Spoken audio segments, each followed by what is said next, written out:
study center areas.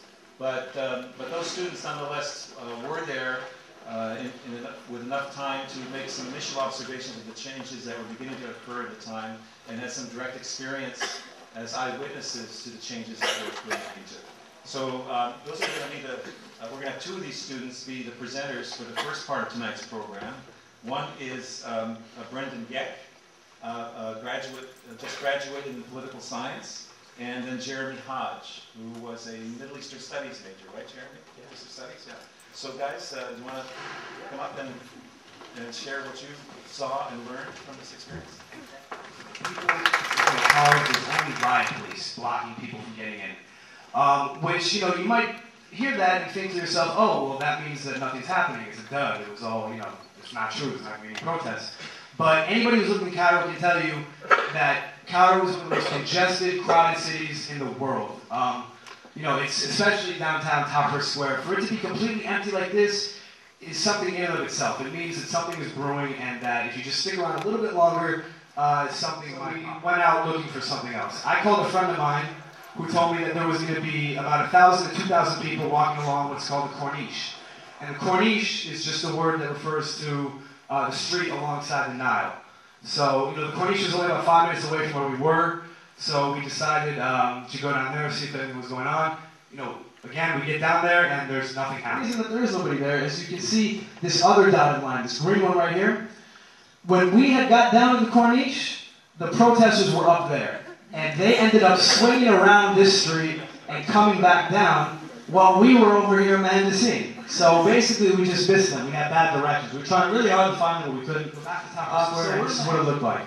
It was completely different from when we had just left. And Brendan actually got some really good insight as to like the dynamics of the square. So once we got there, the crowd was obviously much bigger in size, and we didn't really know where to go. At this point, I think Jeremy and I got split up for a majority of what happened. But I ended up staying pretty much right in the center, and there was an elevated part. It was kind of like a garden area, and so I ended up standing on top of that so I could get a kind of better view of what was going on, maybe see if something was happening. And this gives you a good idea of like how things were like. It was a very organic protest. You heard a lot of people mention it was a leaderless revolution. You really felt that inside the square. You had, one person would start a slogan, would start a chant, and 3 or 4 people would join up with it. And then it was 10, and then it was 20, and pretty soon 50 people are joining. And then it kind of dies down, and then 15 meters over that way starts. And that's kind of how it went along. And that was very much how it went on in the middle of the square. So I just want to make you known, I did not purposely go to the front lines. This was all an accident. Basically, I ran into an Egyptian friend of mine named Dina, who, she's Egyptian, so obviously she's much more passionate about this. This means much more to her. I ran into her just by chance, and she was a friend, and she literally grabbed my hand and just ran me to the very front of the protest. Basically, if you look down this street right here that you can kind of see going off to the right, that's when I say the protests, or the clashes, I'm referring to like basically where the camera's pointing right now. And but over the next 2 days, let's see, that happened on the 25th, and that was a Tuesday. Wednesday and Thursday were surprisingly calm. It was, it was almost like nobody even wanted to talk about it because they were afraid that it wasn't real. Nobody really mentioned it. The only thing that we really heard was that on Friday, there was going to be some sort of protest or demonstration after the call to prayer. And so we make our way over on Friday afternoon. We ate breakfast at our friend's house and then walked over to the revolution. And this is the first thing that was debate. What do we do with these 8 Americans? Do we send them out with the protesters that we're firing on right now, or do we send them through the square where we said nobody's allowed? They escort us out with plainclothes police officers, and they bring us to this guy who was one of the commanders. And he decides, you know what, I know what to do. We're going to put him on a felucca, which is a little boat, like that we take foreigners to party and have a good time on the Nile. And they said, we're going to take him back to Zamel, And so, yeah, they paid him. We're so happy. Look at this. So, yeah, we came to see protests, and now we're on a boat that I've been on a million times, and I'm not interested in being on again. So we're going down the Nile. They're supposed to take us back to the Nile, but we really want to see the protests So what do? We just bribe the boat driver to take us back in protest. And that's exactly what he did. And so he takes us back about 300 yards behind the front lines of the protest. The difference between the 25th and the 28th was this. On the 25th, you could, like we were talking about earlier, you can stand around and just not really engage with the police. You could just chant slogans and not get tear gas and you'd be fine.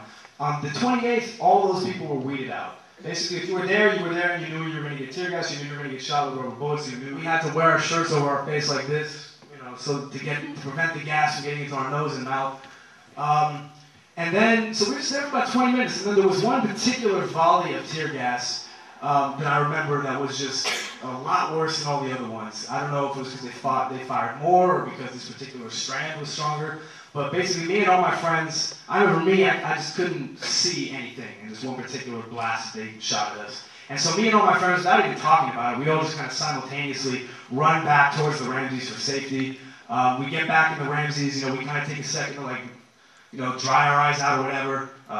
There's a car on fire. Anyway, so back to where I was before. We're in the lobby of the Ramses Hilton. I take a second to kind of dry my eyes out, figure out where I'm at. Me and all my friends gather around. We do a little head count to see if everybody's there. And everybody's there except for Brendan. He's the only one who's not there. We have no idea where he is. And conveniently, at about that time, the hotel staff decided to barricade the doors so that nobody could get in and nobody could get out. So if you hadn't gotten to the Ramses Hilton by this point, you were not going to get in ever. And so, I mean, you know, that obviously freaked us out. And I run to the front, and I'm looking through the glass doors, and I see Brendan walking around outside. I'm like, oh my God, that's my friend Brendan. Please let him in. Please let that guy in. And they just didn't care. That was the last time I saw Brendan that day. And so basically the rest of my day consisted of me just kind of chilling in the Ramses for about 10 hours, which actually, like, all things considered, was pretty chill. Like, because, like, there was a revolution going on outside, you know, all this violence, tear gas, rubber bullets, people were getting severely injured, people were dying, some people were dying.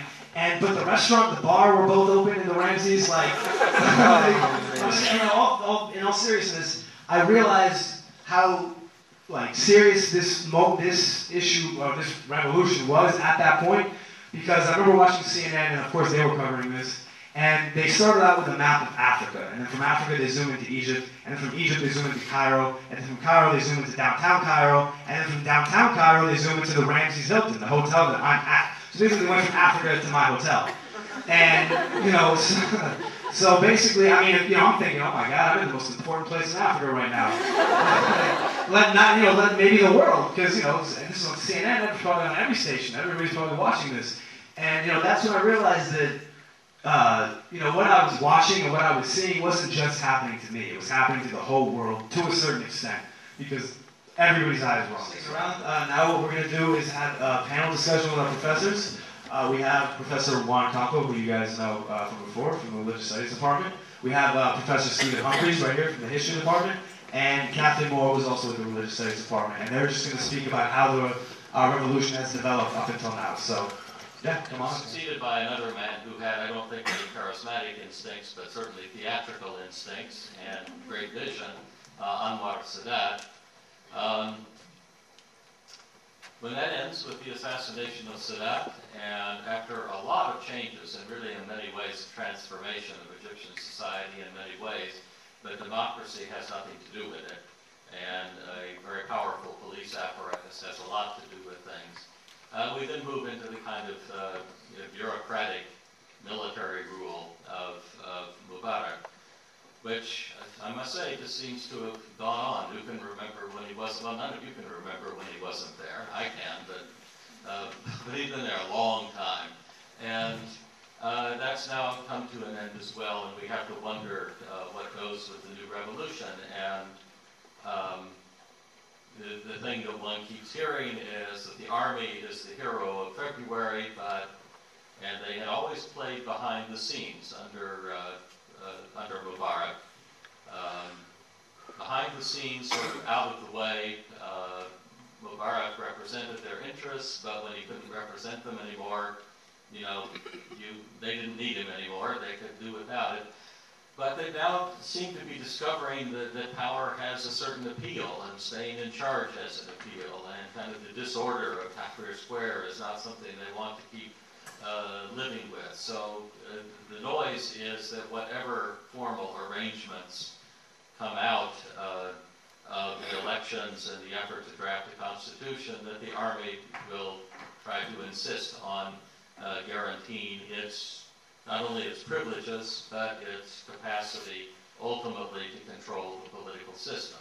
Whether that will happen, I don't know. Whether there will be factions in the Army in ways that we don't know either. I'm going to pass this to Professor Moore here, who has a much sunnier view of life than I do. What I do really was to talk about the role of women in the Arab Spring, which I consider to be a succession of indigenous uprisings throughout North Africa and the Arab world. Professor Campo has already mentioned some of the events of the last year. And I want to start by noting that a Nobel Peace Prize winner this year, there were 3 women who shared the prize, the Nobel Peace Prize this year, and they were all leading NGOs. And one of them is a leader of the uprising in Yemen, and her name is Tawakkul Karman, who heads a human rights group in Yemen called Women Journalists Without Chains. And she's a leader in the protest against Yemeni President Saleh, and is considered by Yemenis to be the mother of the revolution. So she stands as a good example of the prominent role that women have been playing in the uprisings throughout the Arab world this past year. Women in Tunisia and Egypt and Libya, as well as Yemen, have played a frontline role in bringing down entrenched dictatorships. And now they're eager to reap the rewards of their full participation in the political movements in their respective countries. The U.S. Ambassador at Large for Global Women's Issues, whose name is Manan Verveer, has said this about that. She says, there are actors in each of these societies who are clearly intend and even often vocally express their desire to push women back. Some claim the West is trying to impose its values on the Arab people by promoting women's rights, but this is neither a Western issue, nor an Arab issue, nor a religious issue. It's a matter of universal human rights. I will stop with that and hold my other thoughts and change for later.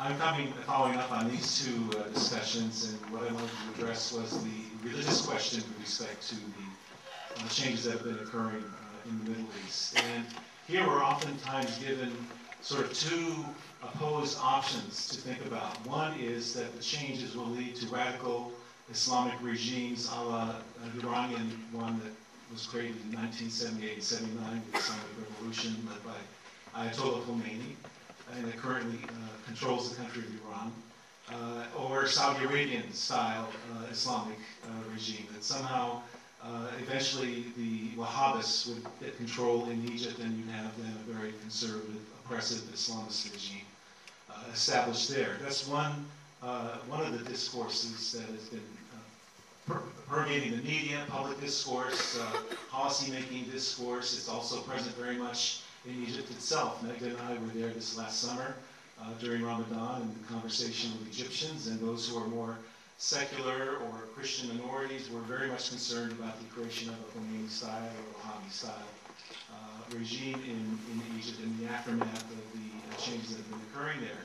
The other option is one that also is very much present, is that the changes, the uprisings will not lead to an Islamist regime. It in fact marks the end of Islamism in Egypt and the dawn of a new age of progressive, democratic, popular spirit and movements in the country. So people were commenting about how, well, you don't have much evidence for religion on the streets during the demonstrations that were occurring back in January and February in Egypt. You had all the signs calling for the downfall of Mubarak, or calling for freedom and an end to tyranny, calling for dignity on the part of the Egyptians and things like that. And